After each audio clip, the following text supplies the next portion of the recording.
Nakatitig si Annie sa kisame habang nakahiga sa kanyang kama.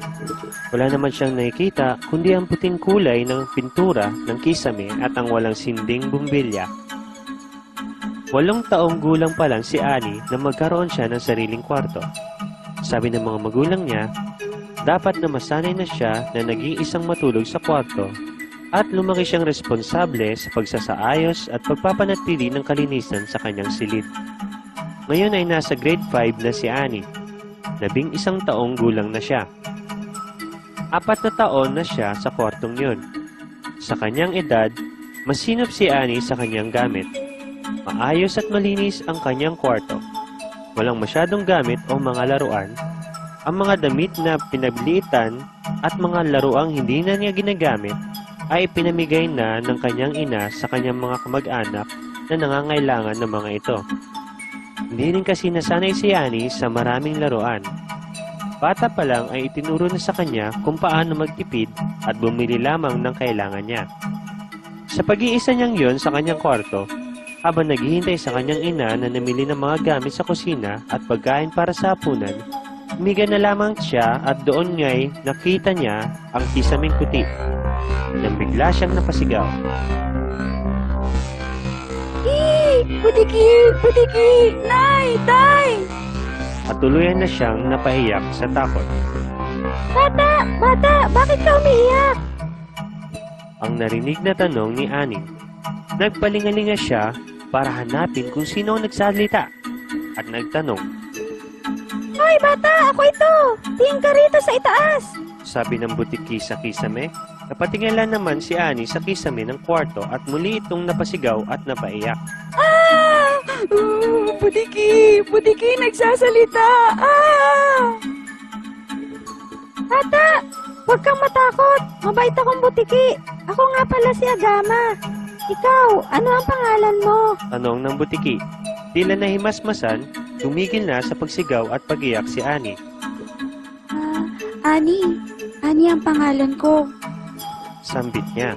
Natutuwa akong makilala ka, Ani. Wika ni Agama. Ako rin, Agama. Pasensya ka na. Nabigla ako at natakot sa iyo.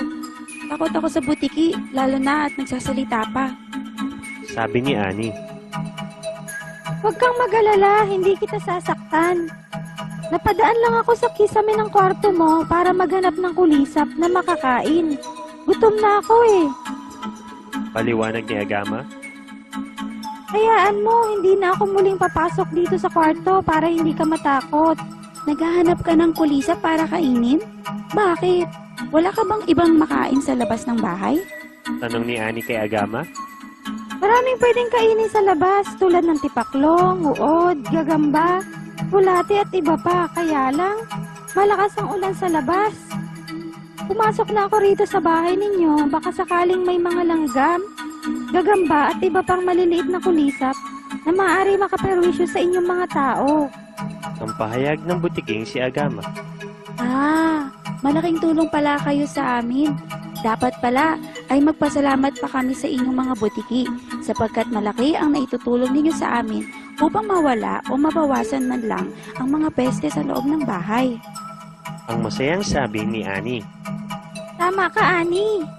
Hindi naman kami mananakot kundi dumaraan lang sa inyong dingding at kisame upang maghanap ng mga kulisap o insekto na maaring nakakaperwisyo sa inyo.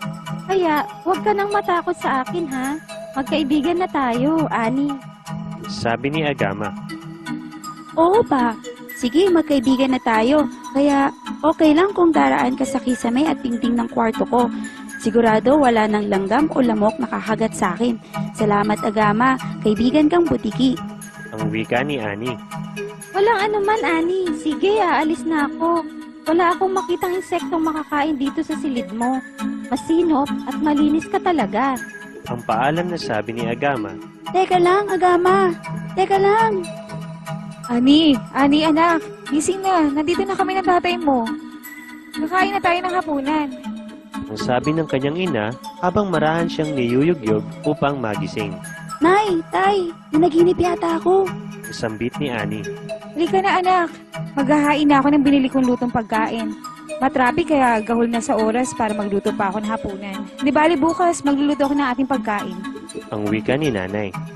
Habang nasa hapagkainan silang mag-anak, nakakita ng butiki sa dingding si tatay.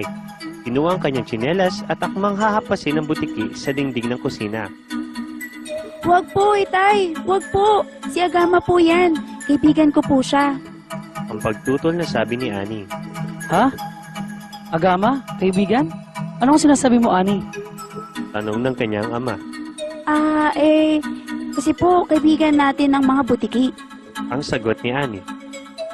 Pero, malaki ang takot mo sa mga butiki, anak. Ang sabi naman ni nanay. Oo nga, anak. Pagsang-ayon naman ni tatay. Dati po yun. Pero dahil po kay Agama, nakita ko po kung paano tayo natutulungan ng mga butiki. Sabi naman ni Ani. Sino si Agama? Nak, Tanong ng kanyang ama. Si Agama po ay ang butiking na panaginipan ko kanina habang naghihintay ako sa inyong pag-uwi. Nagsasalita po siya at ipinaliwanag niya sa akin ang dahilan kung bakit sila nasa dingding at kisame ng ating bahay. Paliwanag ni Ani. Ay, itong anak natin. Habang inahamplos ni nanay ang uli ni Ani, O ano tuloy na papanaginipan? nakangiting sabi ni nanay. O siya anak, hindi ko na papaluin ng tsinelas ang butiki. Kumain na tayo. Ang iling-iling naman na sabi ni tatay.